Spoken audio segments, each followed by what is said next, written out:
Fala pessoal, tudo certo? Vamos para mais uma aula de Biologia 2, dando continuidade aos filos que a gente está falando. Hoje vamos falar sobre um novo filo, é o filo dos platelmintos, esse conteúdo referente ao nosso capítulo 20, tá?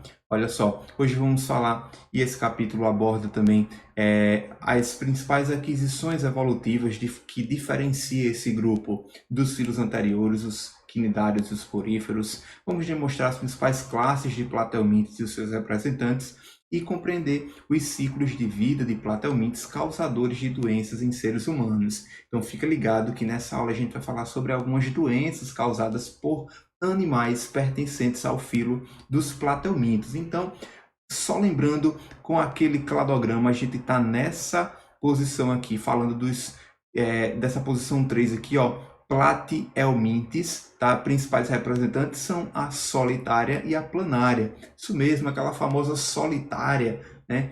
Que as pessoas muito falam. Observando aqui no nosso cladograma, nós temos os platelmintos sendo pertencentes ao grupo dos eumetazoários, formando tecidos verdadeiros. Nós temos que eles são de simetria bilateral, são acelomados e são protostômios. Então se liga nessas características que é própria deste filo, beleza? Então vamos falar desses camaradas, né, que tem várias formas corporais, vários exemplos. Então fica ligado aqui. Olha só, quando a gente fala do nome desse filo, Platelmintes ou Platelmintos em português, esse nome vem do grego, que plate quer dizer achatado e elmintes quer dizer verme. Então, os organismos pertencentes a este filo são vermes achatados, mas eles têm um achatamento de forma específica, é um achatamento dorsoventral. Então, como assim? É de cima do dorso para o ventre. Então, eles são achatados de maneira nesse sentido, sabe? Então, é a principal característica desses animais, ok? A gente encontra organismos platelmintos de vida aquática, mas também encontramos terrestres, são de maioria vida livre, mas existem alguns principais e importantes que têm hábitos parasitas, que vão parasitar o ser humano, beleza? Então, nós temos três classes dentro desse filo. Lembra do Reficofage? Reino Animalia, filo Platelmintes, classe dos platelmintos são as três seguintes. Nós temos a classe Turbellaria, ok? Que o principal representante dessa classe é a planária. Nós temos a segunda classe, a classe Trematoda ou Tremátoda, que um representante dessa classe é o Esquistossomo, com o nome científico Schistosoma mansoni. Lembra do CH com som de Q? Então, nome em latim aqui, ó, nomenclatura binominal, nome de espécie. O Schistosoma mansoni ou Esquistossomo, nome em português, representante do filo Trematoda, e o filo Cestoda, representado pelas tênias. Já ouviu falar de tênia? Olha só, a gente tem aqui ó, aquele ditongozinho, o A e o E, que a gente pronuncia só o E, né, assim? E nós temos tênia SP. Como assim? Que tipo de nome científico é esse? SP quer dizer espécie, é um nome específico, aquele epíteto específico. E a gente tem o gênero Tênia, que tem mais de uma espécie. Então, as várias tênias, os representantes desse gênero, estão aqui dentro da classe Cestoda, ou Cestoda, beleza? Então, fica ligado nas características e classificações desses bichos.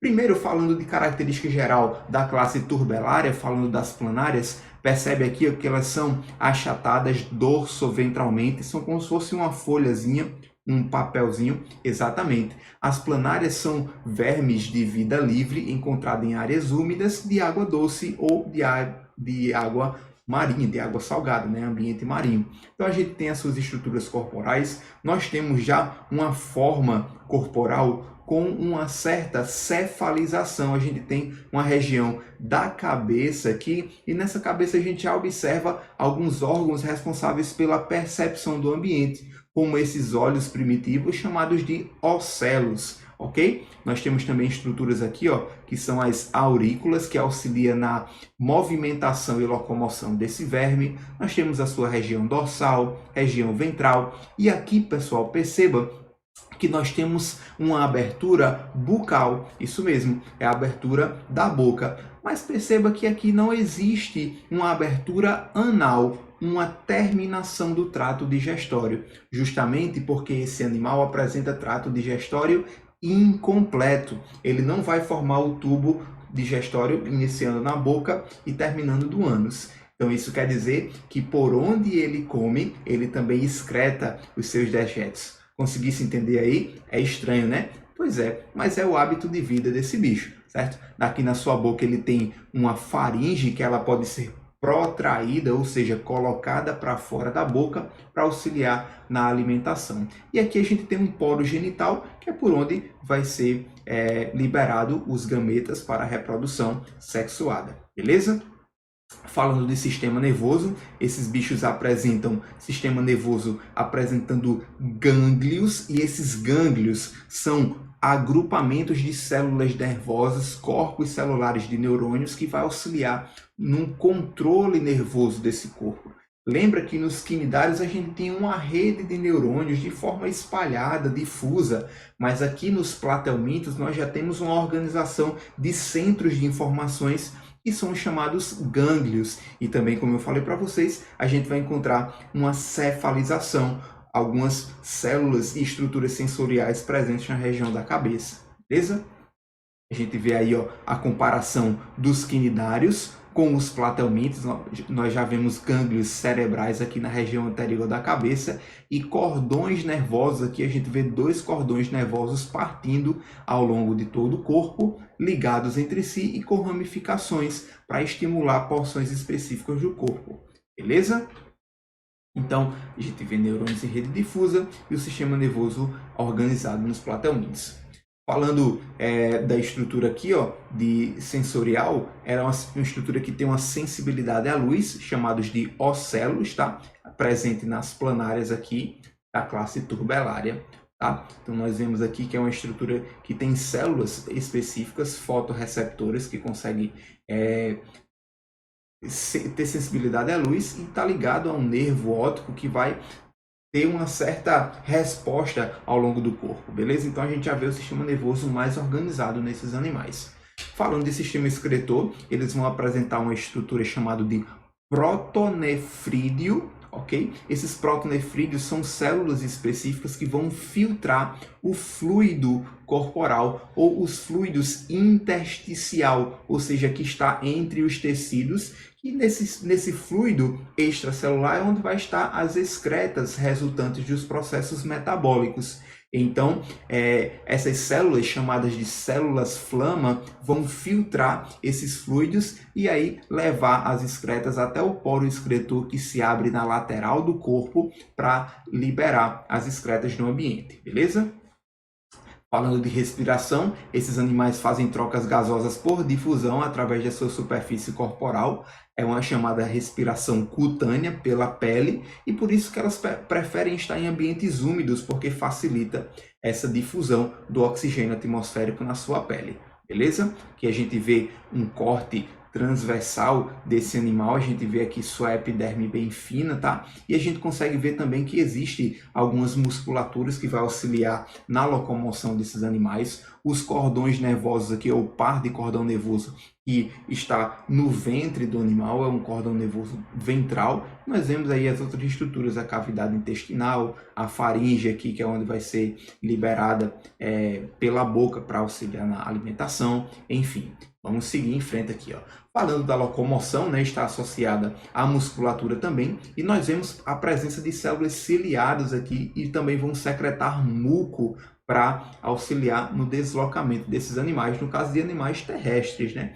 Animais aquáticos, ele vai apenas movimentar a sua lateral do corpo, é como se fosse uma nadadeira fininha, sabe? O corpo dele é fino, então ele consegue movimentar nessa movimentação vermiforme, tá? Para nadar, ok? Vemos os cílios na porção ventral e aí a sua musculatura tanto longitudinal, ou seja, na direção cabeça-cauda, como circular, certo? Então, a musculatura longitudinal consegue esticar o animal e circular, apertar e aumentar. Percebe? Aqui as nossas glândulas de muco, ok? Liberando esse muco, facilitando o deslizamento dos animais aquáticos. Falando da sua digestão, como eu mostrei para vocês, ele tem tubo digestório completo, incompleto, melhor dizendo. Ele tem uma única abertura, né, da boca, então a gente vê a faringe sendo protraída na boca para a captura de alimento, né? Esses vermes, os aquáticos, né, vão se alimentar de pequenos crustáceos, pequenos larvas, enfim, componentes do zooplâncton de maneira geral, e os terrestres vão se alimentar de pequenos insetos, enfim, certo? Então nós vemos aí todo o seu, as suas características da digestão, certo? Como eu comentei com vocês inicialmente. Falando da reprodução da classe Turbellaria, nós temos que eles têm a capacidade de reprodução assexuada por fissão binária ou fragmentação. É isso mesmo, percebe? Se a gente pegar uma planária aqui e cortar ela no meio ou em vários pedaços, cada parte cortada dessa planária é capaz de regenerar. Então, ela consegue fazer um processo de regeneração que caracteriza uma reprodução assexuada, sem troca de gametas. Okay? Mas elas também podem fazer reprodução sexuada. Eles são animais de maioria hermafrodita ou monóicos. Lembra que eu comentei com vocês lá em quinidários? Ou seja, apresentam os dois órgãos genitais, os dois aparelhos reprodutores, né? Tanto o aparelho masculino como feminino, para produzir ovócitos e espermatozoides, e vão liberar em momentos diferentes. Podem realizar a cópula, ligando os poros genitais um dos outros, trocando seus gametas e depois formando um casulo, no caso de animais terrestres, e a partir desses casulos vão se formar indivíduos jovens, já com um desenvolvimento direto, sem passar por estágio laval, beleza? Gente, passando para a segunda classe, falando da classe tremátoda ou classe trematoda. Como eu mostrei para vocês, nós temos o principal representante, o Schistosoma mansoni, certo? Ou o esquistossomo. Aqui eles já são um pouquinho diferentes, eles são chamados de dioicos, apresentam os dois sexos. Nós temos a fêmea aqui mais fininha e o macho ele é maior e ele tem essa abertura aqui, certo? Que vai abrigar a fêmea dentro dele no momento da cópula, certo? E ambos apresentam estruturas especializadas aqui como ventosas, tá? Para auxiliar na fixação de algum substrato. E esse verme, o Schistosoma mansoni, ele é um importante parasita do ser humano, porque é ele que vai causar a esquistossomose. Então ele parasita lá a região do intestino. Então essas ventosas aqui, ó, tanto do macho quanto da fêmea, auxilia para que se fixe na parede do intestino e fique só sugando os nutrientes do nosso corpo, parasitando dessa forma, beleza? Então vamos falar aqui da forma do ciclo de vida desses animais. Gente, agora a gente vai falar de um ciclo de vida um pouco mais elaborado. O esquistosoma, ele tem um ciclo de vida que vai depender de alguns hospedeiros para ele completar toda a sua reprodução.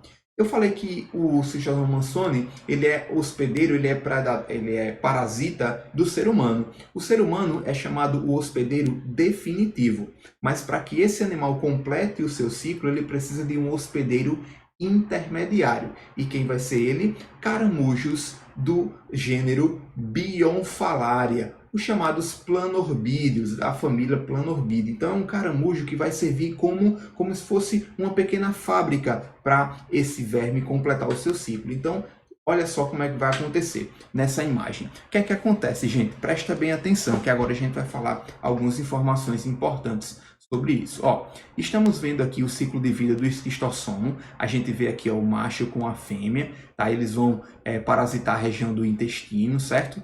Depois que eles reproduzem, tá? A fêmea tá com o macho aqui fazendo a cópulazinha, certo? Depois que eles copulam, liberam ovos no intestino. E o que é que vai acontecer? Os ovos estão lá no intestino. Quando o indivíduo, ser humano, que possui esse verme liberar suas fezes, junto com as fezes, vai liberar os ovos. Se as fezes humanas caem, por exemplo, em um corpo d'água, em uma lagoa, e nessa lagoa apresenta o caramujo hospedeiro intermediário, o que é que vai acontecer?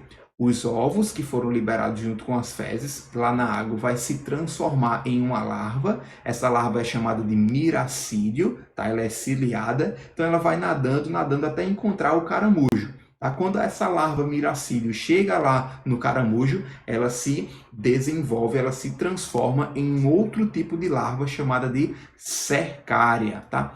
Então, depois que chega no estágio de larva cercária, essa larva pela água vai infectar, ou seja, penetrar na pele de outros indivíduos que porventura tomarem banho nessa lagoa, nesse ambiente. Então, por isso que às vezes algumas lagoas, alguns ambientes são chamados de lagoa da coceira. Por que que isso acontece?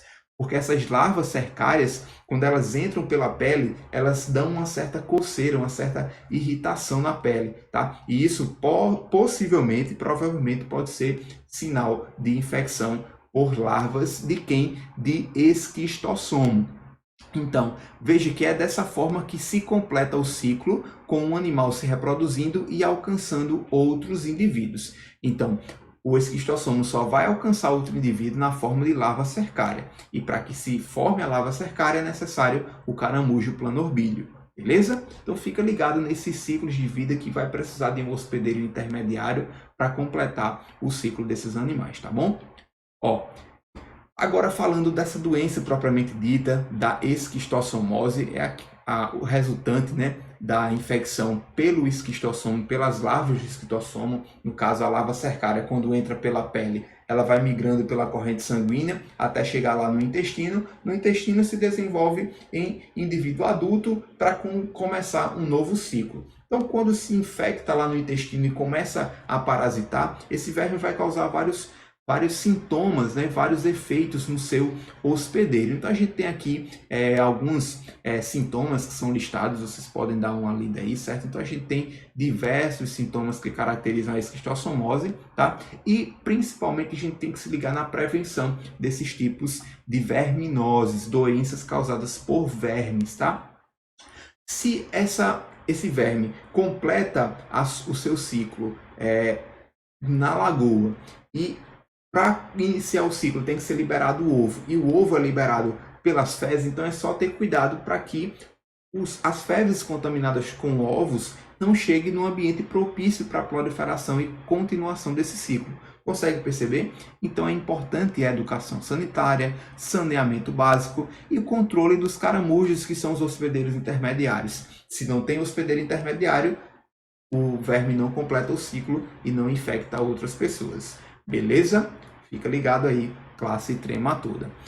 Gente, outro nome que recebe a esquistossomose é a chamada barriga d'água. Isso aqui é um quadro muito comum, muito visto, infelizmente, né, em alguns países africanos, em crianças que não têm certo saneamento básico, entram em contato com algumas águas que podem estar contaminadas, e aí os vermes se reproduzem na barriga, né, e estão aqui, causa uma certa alteração no armazenamento de água aqui, enfim, tem o aumento do fígado também e causa essa chamada barriga d'água, certo? É característico da esquistossomose. Ok? Tá aí alguns exemplos para vocês verem, tá? Gente, nessa aula a gente vai ter algumas imagens um pouco fortes, tá? Então se vocês não gostarem, fecha o olho aí e adianta o vídeo, beleza? Ó, terceira e última classe dos platelmintes é a classe cestoda, ou cestoda, que é representado pelas tênias, beleza? Tênias a gente tem duas espécies principais, a tênia saginata e a tênia solium. Percebe aqui, ó, elas têm uma região anterior, uma certa cabeça. Tanto lá no esquistossomo quanto nas tênias, eles não apresentam órgãos sensoriais como os ocelos lá da classe dos turbelários, beleza? Então fica ligado que cada indivíduo tem sua particularidade. Nas tênias aqui a gente vê algumas presenças de ventosas que vai auxiliar na ligação da parede intestinal, e também aqui na tênia solium nós temos alguns ganchos que vai auxiliar também em ela se prender na parede intestinal para continuar a predação. E essas tênias são as famosas solitárias. É isso mesmo, gente. Elas são as solitárias. Já ouviu aquele ditado, rapaz, fulaninho parece que tem uma solitária na barriga? É justamente esses vermes que são de vermes gigantes que vivem sozinho dentro do trato digestório do indivíduo hospedeiro, tá? E esses vermes, eles parasitam, eles sugam todos os nossos nutrientes. Então, por isso que quanto mais a gente come, mais a gente sente fome, porque é o verme que está absorvendo os nossos nutrientes. Então, a pessoa come, come, come e ainda fica com fome. Por isso que diz que tem uma solitária na barriga, aquele ditado. Entender isso aí? Fez sentido para tu? Então, representante de um verme achatado, que é os platelmintos dessa classe cestoda. Então, vamos conhecer um pouquinho da história desses bichos, tá? Então, falei aí para vocês que eles são os parasitas presentes no trato digestório.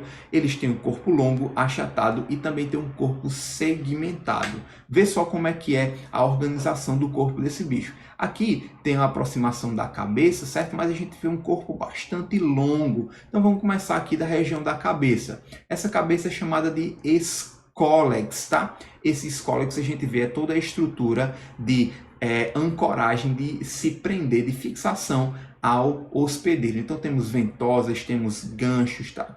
Toda essa estrutura aqui da cabeça, ok? Seguindo na cabeça nós temos o colo. Aqui está mostrando em espanhol, mas o nome é colo, que é como se fosse o pescoço dessa tênia, tá? E a partir do colo a gente tem as divisões, as segmentações que são chamadas de proglótides, isso mesmo, nomezinho estranho, né? Mas são as proglótides. Gente, o que é uma proglótide? Presta bem atenção.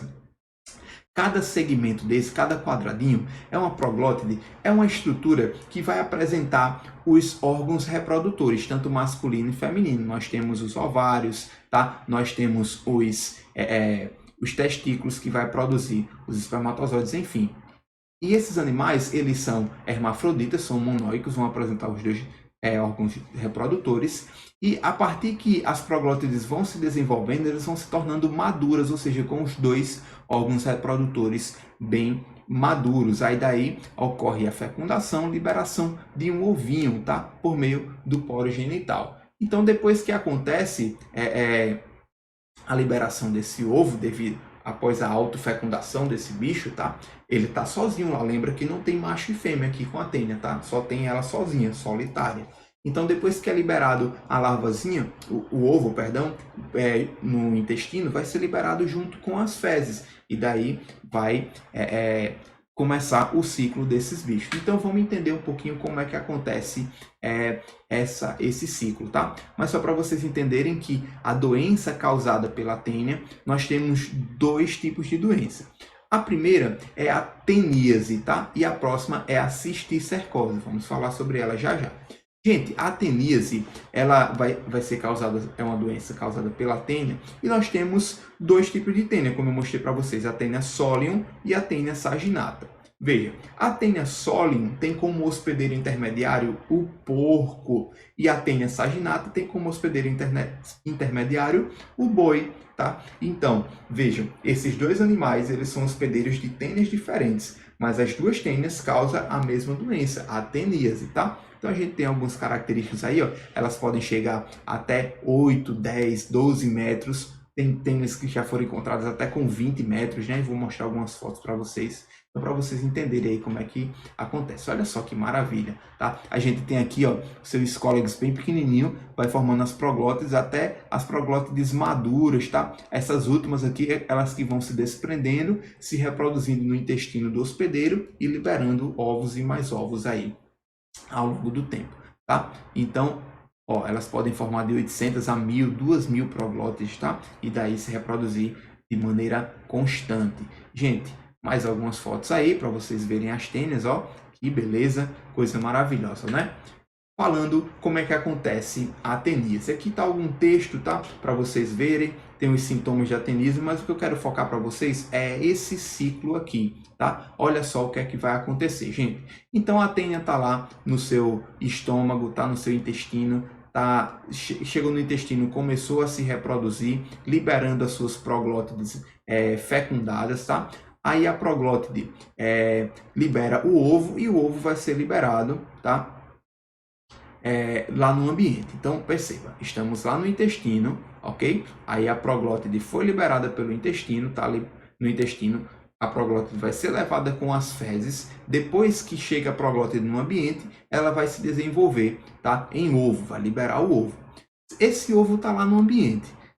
Se esse ovo estiver na água, no solo, em algum alimento, e, por exemplo, o porco entrar em contato com esses ovos, quando o ovo chegar lá no trato digestório do porco, o que é que vai acontecer? Ela vai começar a se desenvolver. O porco vai ser o hospedeiro intermediário, é onde tem uma transformação no ciclo de vida desse bicho, desse platelmínto. Então, o ovo lá no porco, ele vai começar a se desenvolver em ovo para larva, uma larva chamada de oncosfera. Aí o que é que acontece? Essa larva oncosfera, ela vai se desenvolvendo, até formar uma estrutura chamada cisticerco, que é como se fosse uma larvazinha um pouco mais desenvolvida, já com um escólex aqui, ó, pequenininho, uma cabecinha da tênia pequenininha, já prestes a se desenvolver. E esse cisticerco, ele fica na musculatura do porco, ou seja, no músculo, na carne do porco. Aí o que é que acontece? Quando a gente come aquele churrasco de porco mal passado, que está ali com vários cisticercos, com várias larvazinhas de tênio, aí quando a gente ingere aquela carne, né, aí a gente acaba adquirindo a tênia. Neste caso, é uma tênia solium, porque o hospedeiro intermediário é o porco. A mesma coisa acontece com a vaca aqui, como hospedeiro intermediário, se for a tênia saginata, ok? Então, a gente tem esse ciclo de vida completando aqui a contaminação e a transmissão da teníase, ok? Então, percebam a diferença, tá? A gente tem aqui, ó, a larva oncosfera se desenvolvendo no porco e depois se transformando em cisticerco para se alojar na musculatura. Então a pessoa vai ingerir a carne mal cozida com o cisticerco e aí, quando chegar esse cisticerco chegar lá no intestino, vai se desenvolver uma nova tênia, tá? Então a pessoa fica com a tênia e desenvolve a teníase, tá? Então aí tem algumas imagens, ó, da tênia lá no trato digestório, lá no intestino do indivíduo. A transmissão e os sintomas está aí para vocês darem uma olhada. Gente, isso aqui é um outro tipo de doença causada pela tênia. É a chamada cisticercose. Presta bem atenção aqui na sequência, ó. O que é que acontece na cisticercose? Teve lá a liberação das proglótides, tá? Com os ovos. Então, ao invés de... Ó, a gente viu lá na teníase que quem ingere os ovos é o porco, para que desenvolva o cisticerco no porco, certo? Mas se o ser humano ingerir os ovos diretamente, então os ovos vão se transformar em cisticercos dentro do ser humano e vai se alojar os cisticercos dentro da musculatura do ser humano, podendo até chegar no sistema nervoso. Então o ser humano vai vai desenvolver os ovos da tênia em cisticerco. Então a pessoa vai ficar com cisticercose. É um outro tipo de doença, até mais grave do que a teníase, tá?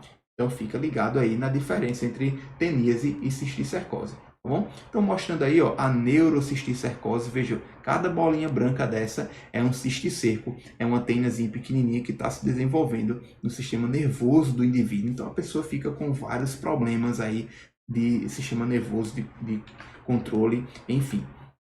Olha aí mais algumas fotos para vocês verem, tá? Mostrando cisticercose aqui, ó, em algumas imagens de ressonância, tá? Para vocês entenderem aí. E para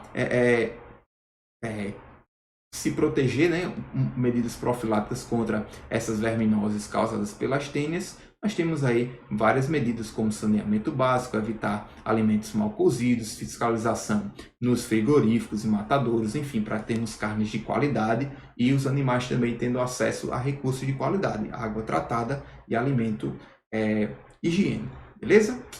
Mais algumas fotos aí, olha que maravilha, aquelas carnes lá mal cozidas, né, mal preparadas, de animais sem procedência. A gente vê essas estruturas aqui que são ovos, os cisticercos da tênia, beleza?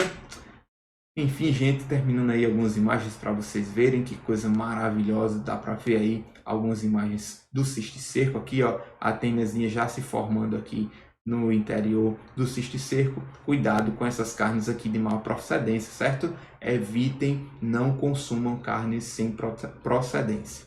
Gente, eu sei que essa aula foi um pouquinho longa, mas várias informações interessantes para vocês aí sobre a tênia, o esquistossomo, as planárias, representantes do filo Platelmintes. Então, finalizamos aqui com os exercícios. A gente comenta mais sobre eles também lá no Portal Eleva, tem atividade, tá bom? Então, um cheiro para todo mundo. Até a próxima aula. Falou!